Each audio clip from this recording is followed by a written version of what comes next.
ረሳት እሱን ታወራለች። ደግሞ ንጽህና የላትም። ድምጽ ታወጣለች። ግንኙነት ሰውን ወንድና ሴት ግንኙነት ሲያደርግ የሚወጣ ድምጽ አለ አይደለ? እንደዛ አይነት ድምጽ እየሰማሁ ነው። ጇድ ማህፀኗ ውስጥ ከታለች። ጸጋ አንድ ወንድ አለ። እሱን በቃ ከዛሬ በኋላ አላወራም። አረብ ቤት ውስጥ እየሰራችሁ ካሜራ የለም ሰዎቹ አይኙም ብላችሁ እንደዚህ የሚያስጠላ ስራ የምትሰሩቶች ባካችሁን ጥንቃቄ አድርጉ። አሰላሙ አሌይኩም ወረህመቱላሂ ወበረካቱ። ውድና የተከበራችሁ የሀገሬ ልጆች እንዴት ናችሁ? ከኔ ጋር ሁሉ ሰላም አልሐምዱሊላህ። እንግዲህ ይህን ቪዲዮ መግቢያው ላይ እንደሰማችሁት አንዲት እህታችን ወደ ሳውዲ አረቢያ ከ3 ወር በፊት ወደ ሳውዲ ትመጣለች። ከመጣችም ስራ ከጀመረች እንግዲህ ልጅቱ 3 ወር ሆናት ማለት ነው። እና ይቺ ልጅ ገና የመኖሪያ ፍቃድ አልተሰራላትም። እቤት የሚገርማችሁ በጣም ብዙ ድብቅ ካሜራዎች አሉ። እነዛ ድብቅ ካሜራዎች መኖራቸውን ደግሞ አታውቅም። ለምን አብዛኛዎቻችን ከኢትዮጵያ ለመጀመሪያ ጊዜ ስንወጣ ያው ምንም ነገር አናውቅምና ማለት ነው። ይችም ልጅ ምንም ነገር የምታውቀው ነገር የላትም። ሴትዮዋ ግን በድብቅ ካሜራ ክላሷ ሳይቀር እያየቻት ነው። ክላስ ውስጥ አለ፣ ሻወር ቤት አለ። ሜቢ ብልግና ነው ክላስ እና ሻወር ቤት ውስጥ ካሜራ መደበቅ። ግን ደግሞ ያው ሴትዮዋ ደብቃለች። ድብቅ ካሜራ አለ። ልጅቱ ግን አታውቅም ውዶቼ። እና በዛ ምክንያት ልጅቱም ደግሞ ያው አዲስ ናት። ብዙ ስህተቶችን እየተሳሳተች ትገኛለች። በማወቅም ይሁን ባለማወቅ ማለት ነው። ብዙ ስህተቶችን እየተሳሳተች ትገኛለች። ያው እያንዳንዱን ስህተት ደግሞ ሴትዮዋ ታያለች ማለት ነው። ሴትዮዋ የመጀመሪያው ስህተት ምንድነው? ስራዋ ላይ ጽዳት የላትም ብላለች። ጽዳት አለመኖሩ ያው ሁላችንም ስንመጣ ልቅም አድርገን አንሰራም። ብዙ ማናውቃቸው ነገሮች አሉ። ብዙ የክፍለ ሀገር ልጆች አለን። ያኔ እዛ አስበን እነዚህ ስንመጣ የምናገኘው ነገር የተለያየ ነው። ብዙ ስህተቶችን እንሳሳታለን። አንድን ስራ ጀምራ ወደ አንዱ ትሄዳለች ምናምን አለች። ነገር ግን ያው በመጀመሪያ ደረጃ እነሱም አንዳንድ ሰዎች ምስጋና አያውቁም። ሁለተኛ ደግሞ አዲስ ናት። በቃ ብዙ ነገሮች ስህተት ሊኖሩ ይችላሉ። እዚህ ኦኬ። ሁለተኛ ነገር ደግሞ ሸዋር አትወስድም ብላለች። ሸዋር አትወስድም ምን ያለችው ማለት ነው። ሸዋር አለመውሰዷን ልጅቱም ወስጄ አላቅም አለች ስትጠየቅ ማለት ነው። እና ለምንድነው ስትባል የፀጉር ሻምፑ ሰጥታኛለች፣ ገላ ሳሙና አልሰጠችኝም ብላለች። እና ውዶቼ እናንተ ጎደሏችንን ካልተናገር ይሄ የለንም ብለን ካልተናገርን ድረስ ምን እንደጎደለን አያውቁም። እርግጥ አውቀው የሚሰጡ ሁሉን ነገር ሽክፍክፍ አድርገው የሚሰጡ ጥሩ አሰሪዎች አሉ። ደግሞ አንዳንድ ሰዎች ግዴታ የሚያስፈልገንን ነገር ካልነገርናቸው አያውቁም፣ አይሰጡም። እና ያው ሻምፑ ከሰጠችሽ የገላ ሳሙናም ስለምትሰጥሽ ቋንቋ እንኳን ባትችሉ በምልክት የጎደለሽን ነገር ብትናገሪ ጥሩ ነው። ሌሎች እህቶችም ቋንቋ ካልቻላችሁ የሆነ ነገር ሲጎድላችሁ በምልክትም ቢሆን ሻወር ቤታችሁ ገብታችሁ እነሱ ጋር ያለውን ነገር ይሄ ብላችሁ፣ ሻምፖ ሲጎድላችሁ ሻምፖን አንስታችሁ፣ ሳሙና ስታጡ ሳሙናቸውን አንስታችሁ እንደዚህ ብላችሁ በምልክት ብታስረዷችሁ ያመጡላችኋል ማለት ነው።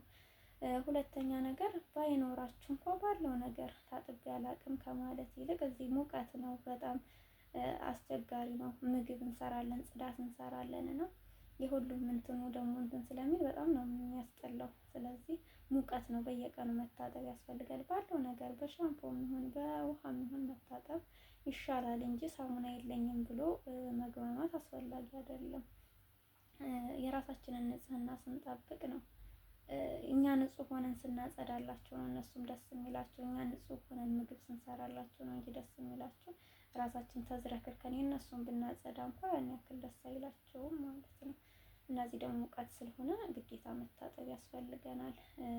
ግዴታ የገላ ሳሙና አያስፈልግም። አብዛኛው ሰው ኢትዮጵያ ሁሌ በገላ ሳሙና ታጥቦ ነው እንዴ? ስንት ችግርተኛ ነው ገላ ሳሙና ሳይታጠብ እዚህ ሀገር የሚመጣውና ግዴታ የገላ ሳሙና መጠበቅ የለብንም ልላችሁ ነው እህቶቼ።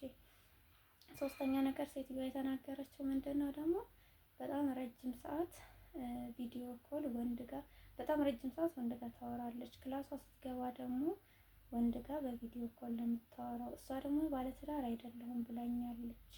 ግን አሁን የምታደርጋቸው ድርጊቶች በጣም ያስጠላሉ። በተለይ ክላሷ ስትገባ በቪዲዮ ኮል ደውላ በጣም የሚያስጠላ ነገር ነው የምታደርገው አለች። እና እንዴት አወቅሽ ስትባል ሰማኋት ነው ያለችው። ክላሴና ክላሷ ቅርብ ስለሆነ ሰማኋት ነው ያለችው። ግን የምትናገረው ነገር በመስማት ሳይሆን በማየት እንትን ያለ ነው እንጂ ቪዲዮ ኮል ታውራ ቪዲዮ ኮል ይሁን አይሁን ካላያችሁ ድረስ በመስማት በምንም የምታውቁት ነገር የለም። ግን እሷ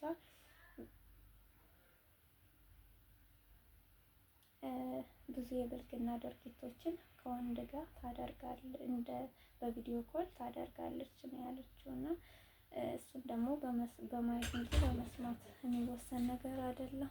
እና ወዶች እንግዲህ በ3 ወሯ ሴትዮዋ አልፈልጋትም፣ እንደዚህ ቆሻሻ ድርጊቶችን እያደረገች አልፈልጋትም እና ወደ ሀገሯ ላሳፈራት ነው እያለች ነው ማለት ነው።